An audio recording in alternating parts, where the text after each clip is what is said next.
আৰামতো জুবিন ক্ষেত্ৰলৈ আমি আহিলো। আজি আমি এটা প্ৰেছ বাইটত দেখিলো মুখ্যমন্ত্ৰীয়ে কৈছে যে ইয়ালৈ আহি কোনেও ৰাজনীতি কৰিব নালাগে। আমি কেতিয়াও জুবিন গাৰ্গক লৈ কস্মিন কালেও আমি ৰাজনীতি কৰা প্ৰশ্নই নুঠে ইয়াতে।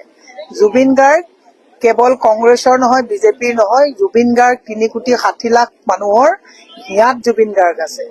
তেওঁলোকে কৈছে যোনে ৰাজনীতি কৰে তেওঁলোকে জুবিন ক্ষেত্ৰ যাব নালাগে। তেওঁ তৃতীয়বাৰ মুখ্যমন্ত্ৰী হৈ আহিব, 1000 বাৰ আহিম, লাখ বাৰ জুবিন ক্ষেত্ৰত আহিম। যেতিয়ালৈকে জুবিন গাৰ্গক হত্যা কৰা কালপ্ৰিট দৃষ্টান্তমূলক শাস্তি নাপাব, ধৰা নপৰিব, তেতিয়ালৈকে 1,00,000 বাৰ নহয়, নিযুত বাৰ, কোটি বাৰ জুবিন ক্ষেত্ৰত আমি আহিম। আমাক কোনেও বাধা দিব নোৱাৰে। ইয়াত ৰাজনীতিৰ কথা কৈ পেলাই আপুনি অপদস্থ কাকো নকৰিব। আৰু মই জুবিনৰ অনুৰাগীসকলকো বিনম্ৰতাৰে হাতযোৰ কৰি অনুৰোধ কৰিছো, কেৱল জাষ্টিছ ফৰ জুবিন গাৰ্গ লিখিলে জুবিন গাৰ্গে ন্যায় নাপায়। জুবিন গাৰ্গে ন্যায় পাবলৈ হলে জুবিন গাৰ্গক পৰিকল্পিতভাৱে কোনে নি ছিংগাপুৰত হত্যা কৰিলে এই হত্যাকাৰীক তদন্ত কৰি আনিবলৈ হলে তেতিয়াহলে ৰাজনৈতিক দলৰ হস্তক্ষেপ তাত লাগিব। যিদিনাখনৰ পৰাই জুবিন অনুৰাগীসকলে কলে যে জুবিন গাৰ্গক লৈ ৰাজনীতি নকৰিব, আমি যেতিয়া পিছত কথাবিলাক কোৱা বন্ধ কৰিলো, জুবিন গাৰ্গক মুখ্যমন্ত্ৰী আৰু এই বিজেপিৰ ভুৱা অনুৰাগীসকলে দ্বিতীয়বাৰৰ কাৰণে হত্যা কৰা আৰম্ভ কৰিলে। জুবিন গাৰ্গৰ কথাটো বিলুপ্ত পথলৈ তেওঁলোকে নি থাকিবৰ কাৰণে এক পৰিকল্পনা কৰিছে আৰু সেয়ে কৈছে যে ৰাজনীতি কৰাসকল তাত নাযাব। তেওঁ আজি কৈছে যে তাত মাটি কোনে দিছে। মই মুখ্যমন্ত্ৰীক আজি জুবিন ক্ষেত্ৰৰ পৰা সুধিছো, আপোনাৰ সাধ্য নাই? জুবিন গাৰ্গ সেইজন মানুহ, জুবিন গাৰ্গক মাটি দিবলৈ আপুনি বাধ্য, দিবই লাগিব, কাৰণ জুবিন গাৰ্গ আলাপচা এজন শিল্পী আছিলে, মাটিৰ লগত বন্ধ থকা অসমৰ প্ৰত্যেকজন মানুহৰ হিয়াত থকা এজন জুবিন গাৰ্গ। আপুনি ক্ৰেডিট নলব যে জুবিন গাৰ্গক আপুনি জুবিন ক্ষেত্ৰৰ মাটি দিছে।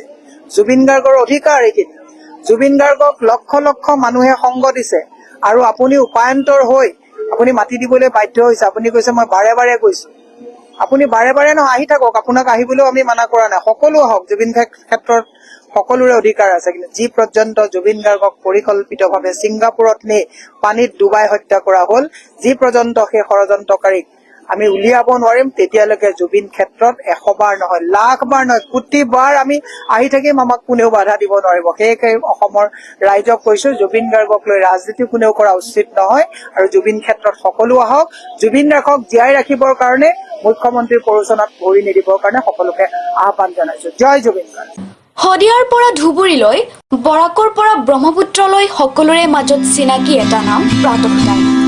থলুৱা ভাষা, কৃষ্টি আৰু সত্য বাতৰিৰ আধাৰত প্ৰতিষ্ঠিত খবৰ প্ৰাতঃ টাইমৰ প্ৰতিটো বা বাতৰি পুংখানুপুংখভাৱে চাবলৈ Facebook, YouTube, website, Twitter, Instagram আৰু ব্লগাৰ পেজত লাইক আৰু ফ'ল' কৰক। ধন্যবাদ। অসমৰ নপুৰণি কবি সাহিত্যিকৰ বাবে সুখবৰ। প্ৰভাতী অসম সংবাদ গোষ্ঠীৰ দ্বাৰা পৰিচালিত সাপ্তাহিক কবচে আয়োজন কৰিছে এখন কাব্যগ্ৰন্থৰ প্ৰতিযোগিতা। সগৌৰৱেৰে 30টা বৰ্ষত খোজ থোৱা অসমীয়া সাপ্তাহিক কবচ কাকতখনৰ উদ্যোগত কাব্যগ্ৰন্থ প্ৰতিযোগিতাৰ আয়োজন কৰা হৈছে। 2022 চনৰ পৰা বৰ্তমানলৈ প্ৰকাশিত অসমীয়া কাব্যগ্ৰন্থ দুকপিৰ লগতে লেখকৰ সম্পূৰ্ণ নাম ঠিকনা সঠিককৈ লিখি অহা 30টা মেম্বৰৰ ভিতৰত তলত দিয়া ঠিকনাত ডাকযোগে পঠাব পাৰিব।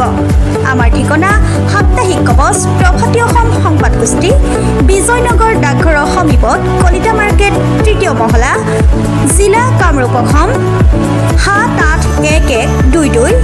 মোবাইল নম্বৰ হৈছে 9435114666 অথবা 6003971898 অথবা 9864084600 অথবা কাৰ্যালয়ত হাতে হাতে জমা দিব পাৰিব।